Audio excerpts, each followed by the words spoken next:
Jai Hind student, today we are going to discuss the another important topics, that is foreign trade and integration of market, what is globalization and liberalization. Now question arises, how does foreign trade lead to integration of market across country? Means foreign trade provide opportunity for both producer and buyer to reach beyond the market of their own country. Good travel from one country to another, which create competition among the producer of various country as well as option for buyer. Thus, foreign trade lead to integration of market across country. For example, we take during Diwali season, buyer in India had option of choosing between the Indian and Chinese decorating light and bulb. So this provide the opportunity to expand their business. In other words, we can say that to put it simply, foreign trade create opportunity for the producer to reach the beyond the domestic market, that is market of their own countries. Producer can sell their produce not only in the market located within a country but also can compete in the market located in the other country of the world.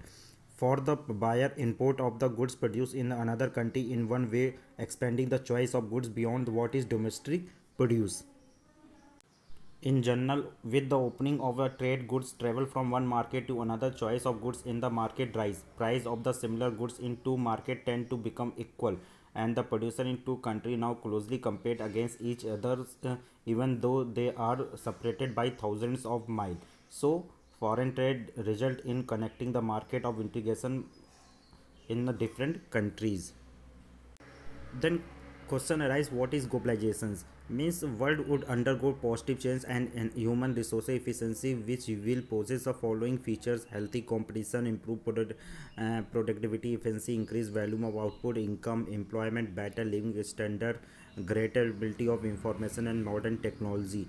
And there are several factors for globalization. These availability of human resources, both quantity and quality basis, broad resources, industrial base of major countries, growing entrepreneurship, growing domestic market.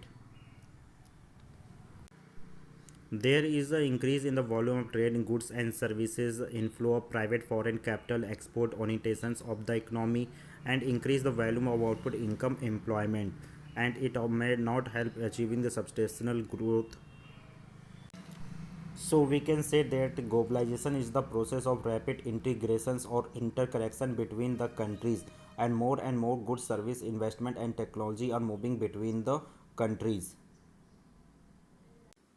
Now next most important, that is liberalizations.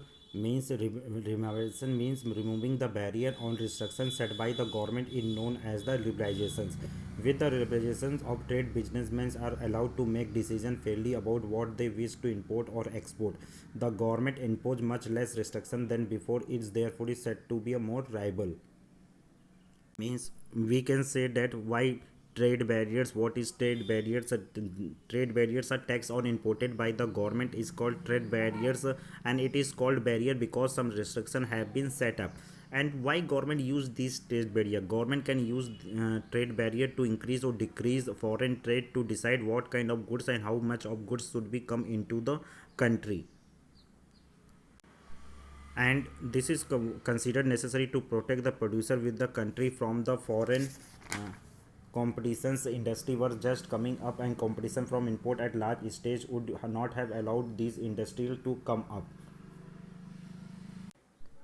Barrier on foreign trade and foreign investment were removed to large extent in India since 1991. Means barrier on foreign trade partly removed, goods could be improved and export easily. Foreign companies could set up factory office here. Opportunity for country produce to compete with the producer around the globe.